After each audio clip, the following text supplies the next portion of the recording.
تاریخ خاموش تھی، مکہ کی فضا سوگوار تھی۔ یہ 10 نبوی کا سال تھا جسے عام الحزن یعنی غم کا سال کہا گیا ہے، کیونکہ اس سال حضرت خدیجہ اور آپ کے چچا ابو طالب دنیا سے رخصت ہو چکے تھے۔ ہمارے پیارے نبی صلی اللہ علیہ وآلہ وسلم تنہائی اور غم کی کیفیت میں تھے، لیکن اللہ اپنے محبوب کو وہ تحفہ دینے والا تھا جو آج تک کسی بشر کو نہیں ملا۔ سبحان الذي أسرى بعبده ليلا من المسجد الحرام إلى المسجد الأقصى الذي باركنا حوله لنريه من آياتنا۔ وہ ذات پاک ہے جو ایک رات اپنے بندے کو مسجد الحرام یعنی خانہ کعبہ سے مسجد اقصی یعنی بیت المقدس تک، جس کے گردا گرد ہم نے برکتیں رکھی ہیں، لے گیا تاکہ ہم اسے اپنی قدرت کی نشانیاں دکھائیں۔ 27 رجب کی رات جب آپ صلی اللہ علیہ وآلہ وسلم حتیم میں حضرت حمزہ اور حضرت جعفر کے درمیان آرام فرما رہے تھے، اچانک حضرت جبرائیل علیہ السلام آئے۔ انہوں نے آپ صلی اللہ علیہ وآلہ وسلم کے سینہ مبارک کو چاک کیا، قلب اطہر کو نکالا اور آب زمزم سے دھو کر ایمان اور حکمت کے نور سے بھر دیا تاکہ یہ دل آسمانوں کے راز برداشت کر سکے۔ پھر ایک سواری لائی گئی، براق۔ جب آپ اس پر سوار ہونے لگے تو وہ خوشی اور ہیبت سے اچھلنے لگا۔ حضرت جبرائیل علیہ السلام نے کہا کہ اے براق تھم جا، آج تک تیرے اوپر محمد سے زیادہ معزز کوئی سوار نہیں ہوا۔ یہ سن کر براق خوف اور شرم سے پسینہ پسینہ ہو گیا۔ یہ سفر اسرا تھا، رفتار کا یہ عالم تھا کہ جہاں حد نگاہ ہوتی وہاں براق کا اگلا قدم ہوتا۔ پہاڑ، صحرا اور وادیاں پلک جھپکتے میں پیچھے رہ گئے، وقت اور فاصلہ سمٹ کر رہ گیا۔ کچھ ہی دیر میں مسجد حرام سے مسجد اقصی تک کا سفر براق پر طے ہوا۔ بیت المقدس پہنچ کر حضرت جبرائیل علیہ السلام نے پتھر میں سوراخ کر کے سواری باندھی، جہاں تمام انبیاء اپنی سواریاں باندھا کرتے تھے۔ اور پھر وہ تاریخی لمحہ آیا۔ مسجد اقصی کے اندر موسیٰ کلیم اللہ، عیسیٰ روح اللہ اور ابراہیم خلیل اللہ سمیت تمام انبیاء آپ کے منتظر تھے۔ یہ تاریخ کا وہ واحد لمحہ تھا جب تمام آسمانی ہدایت کے ستارے ایک ہی چھت کے نیچے جمع تھے۔ آپ صلی اللہ علیہ وآلہ وسلم نے 2 رکعت نماز پڑھائی اور تمام انبیاء کے امام بنے۔ نماز کے بعد اصل سفر کا آغاز ہوا۔ معراج کے لغوی معنی سیڑھی کے ہیں۔ ایک ایسی نوری سیڑھی ظاہر ہوئی جو زمین کو آسمانوں سے ملاتی ہے۔ آپ صلی اللہ علیہ وآلہ وسلم جبرائیل کی میت میں اس پر چڑھ کر آسمانوں کی طرف روانہ ہوئے۔ پہلے آسمان پر پہنچ کر دستک دی گئی۔ نگران فرشتے نے پوچھا کہ کون ہے؟ جواب ملا جبرائیل۔ پھر پوچھا کہ ساتھ کون ہے؟ بتایا گیا کہ محمد صلی اللہ علیہ وآلہ وسلم۔ فرشتے نے خوش ہو کر دروازہ کھولا اور کہا کہ آج آسمان والوں کی عید ہے۔ پہلے آسمان پر آپ کی ملاقات حضرت آدم علیہ السلام سے ہوئی۔ جب وہ دائیں طرف دیکھتے تو ہنس پڑتے اور جب بائیں طرف دیکھتے تو رو پڑتے۔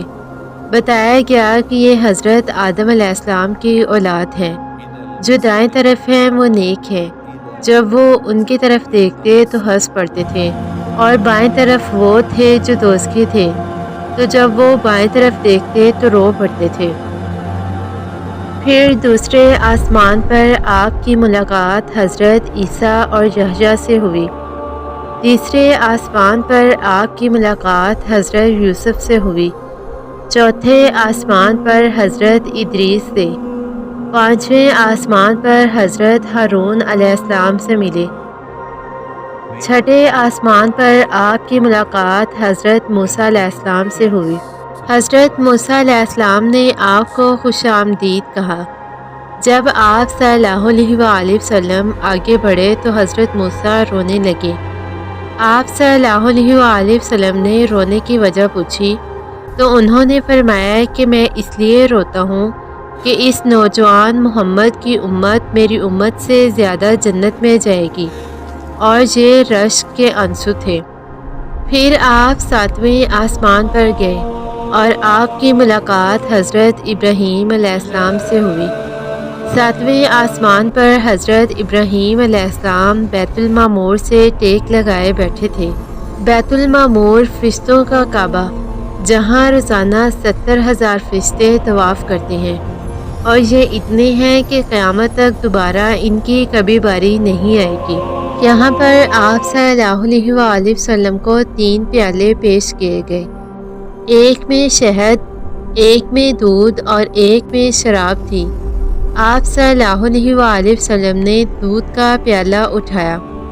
حضرت جبرائیل علیہ السلام نے کہا کہ آپ نے فطرت کو پایا۔ 7 آسمانوں کی سیر کے بعد آپ سدرۃ المنتہا پہنچے۔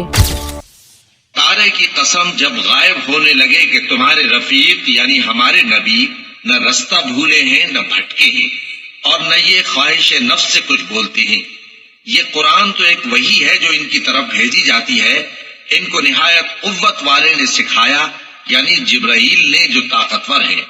پھر وہ پوری طرح بیٹھے جبکہ وہ آسمان کے اونچے کنارے پر تھے، پھر وہ قریب ہوئے، پھر مزید نیچے آ گئے تو وہ 2 کمان کے فاصلے پر ہو گئے یا اس سے بھی کم۔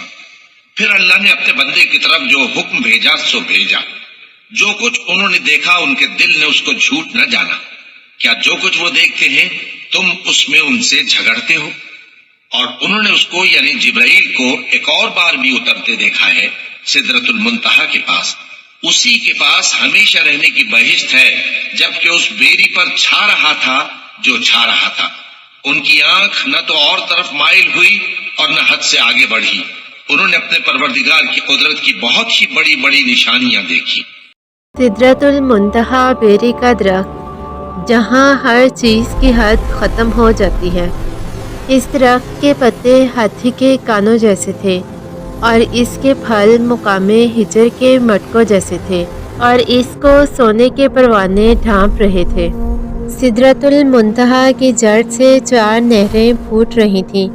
حضرت جبرائیل علیہ السلام نے بتایا کہ یہ 2 باطنی نہریں جنت کی ہیں، کوثر اور سلسبیل، اور یہ 2 ظاہری نہریں دنیا کی ہیں، نیل اور فرات۔ گویا آسمان اور زمین کا رزق یہیں سے تقسیم ہوتا ہے۔ یہاں آ کر حضرت جبرائیل علیہ السلام اپنی اصلی حالت میں ظاہر ہوئے۔ ان کے 600 پر تھے، اور وہ اتنے بڑے تھے کہ ان کے پیچھے آپ صلی اللہ علیہ وآلہ وسلم کو آسمان نظر نہیں آ رہا تھا۔ یہاں پہنچ کر حضرت جبرائیل علیہ السلام رک گئے۔ انہوں نے کہا کہ مجھے یہاں سے آگے جانے کی اجازت نہیں ہے، یہاں سے آگے آپ کو اکیلے ہی جانا ہوگا۔ اس کے بعد آپ صلی اللہ علیہ وآلہ وسلم کی اللہ سے ملاقات ہوئی، جہاں نور کے تمام پردوں کو ہٹا دیا گیا، جہاں قاب قوسین یعنی 2 کمانوں سے بھی کم کا فاصلہ رہ گیا۔ معراج کی رات اللہ نے آپ کو تحفے میں 3 چیزیں دی جو اس سے پہلے کبھی کسی کو نہیں دی گئی۔ سورہ بقرہ کی آخری آیات، شرک نہ کرنے والوں کی بخشش، اور 50 نمازیں۔ واپسی پر حضرت محمد صلی اللہ علیہ وآلہ وسلم کی ملاقات حضرت موسیٰ سے ہوئی۔ حضرت موسیٰ نے جب سنا کہ 50 نمازیں فرض ہوئیں تو انہوں نے کہا کہ آپ کی امت 50 نمازوں کی طاقت نہیں رکھتی۔ آپ بار بار اللہ کے حضور گئے، یہاں تک کہ 5 نمازیں رہ گئیں۔ اللہ نے فرمایا کہ یہ نمازیں عمل میں 5 ہیں، لیکن ان کا ثواب 50 نمازوں جتنا ہے۔ معراج کی رات آپ صلی اللہ علیہ وآلہ وسلم کو جنت اور جہنم کے کچھ مناظر بھی دکھائے گئے۔ آپ نے دیکھا کہ کچھ کے سر کچلے جا رہے ہیں، اور سر کچلے جانے والے وہ لوگ تھے جو نماز چھوڑ کر سوتے تھے۔ اور الٹے لٹکنے والے وہ تھے جو بغیر وجہ کے روزے چھوڑ دیتے تھے۔ ایک شخص کا سر بھاری پتھر سے کچلا جا رہا تھا، وہ پتھر دور جا گرتا، وہ فرشتہ اسے اٹھانے جاتا تو سر دوبارہ ٹھیک ہو جاتا اور پھر اس شخص کا سر کچلا جاتا تھا۔ کچھ لوگ اپنے ہی چہروں کو تانبے کے ناخنوں سے نوچ رہے تھے، یہ دنیا میں لوگوں کی غیبت کرنے والے تھے، اور کچھ کے پیٹ سانپوں سے بھرے ہوئے تھے، یہ سود کھانے والے تھے۔ اللہ نے ہر گناہ کی مجسم شکل دکھا دی۔ آپ صلی اللہ علیہ وآلہ وسلم نے جنت میں جھانک کر دیکھا تو یہاں زیادہ تعداد غریبوں کی نظر آئی۔ پھر آپ صلی اللہ علیہ وآلہ وسلم نے جنت میں ایک محل دیکھا جس کے کنارے ایک عورت کھڑی وضو کر رہی تھی۔ آپ صلی اللہ علیہ وآلہ وسلم نے پوچھا کہ یہ کس کا محل ہے؟ بتایا گیا کہ عمر بن خطاب کا۔ واپسی پر آپ صلی اللہ علیہ وآلہ وسلم کا گزر ایک تجارتی قافلے پر ہوا۔ آپ نے وہاں پانی کا برتن دیکھا اور ایک بھاگتے ہوئے اونٹ کو دیکھا۔ یہ وہ نشانیاں تھیں جو صبح قریش کے منہ بند کرنے کے کام آنے والی تھی۔ معراج کا سارا سفر رات کے ایک قلیل حصے میں طے ہوا اور بستر کی گرمی ابھی باقی تھی۔ صبح جب آپ صلی اللہ علیہ وآلہ وسلم نے قریش کو معراج کے سفر کے بارے میں بتایا تو انہوں نے آپ کو جھٹلایا اور مذاق اڑانے لگے اور کہنے لگے کہ رات کے ایک قلیل حصے میں کوئی شخص مسجد حرام سے بیت المقدس اور پھر ساتوں آسمان سے سدرۃ المنتہا تک کا سفر کیسے طے کر سکتا ہے؟ اور پھر کچھ لوگ بھاگے بھاگے حضرت ابو بکر صدیق رضی اللہ تعالی عنہ کے پاس گئے اور انہیں حضرت محمد صلی اللہ علیہ وآلہ وسلم کے معراج کے سفر کے بارے میں بتایا۔ حضرت ابو بکر صدیق رضی اللہ تعالی عنہ نے جواب دیا کہ اگر محمد صلی اللہ علیہ وآلہ وسلم یہ کہتے ہیں تو سچ ہے۔ تب حضرت ابو بکر کو صدیق کا لقب ملا۔ پھر جب قریش نے آپ صلی اللہ علیہ وآلہ وسلم سے پوچھا تو پھر بتائیے بیت المقدس کے ستون کتنے ہیں؟ تو اللہ تعالیٰ نے آپ صلی اللہ علیہ وآلہ وسلم کے سامنے بیت المقدس کو روشن کر دیا اور آپ اس کو دیکھتے جاتے تھے اور ان کے سوالوں کے جواب دیتے جاتے تھے۔ یہ سارا سفر، ہزاروں سال کی مسافت، آسمانوں کی سیر، جنت و دوزخ کا مشاہدہ، یہ سب رات کے ایک قلیل حصے میں طے ہوا۔ جب آپ واپس آئے تو بستر کی گرمی ابھی باقی تھی اور دروازے کی کنڈیاں ہل رہی تھیں۔ بے شک وہ ذات پاک ہے جو اپنے بندے کو راتوں رات لے گیا مسجد حرام سے مسجد اقصیٰ تک۔ یہ واقعہ محض ایک معجزہ نہیں بلکہ امت مسلمہ کے لیے نماز کا تحفہ اور اللہ کی قدرت کاملہ کی دلیل ہے۔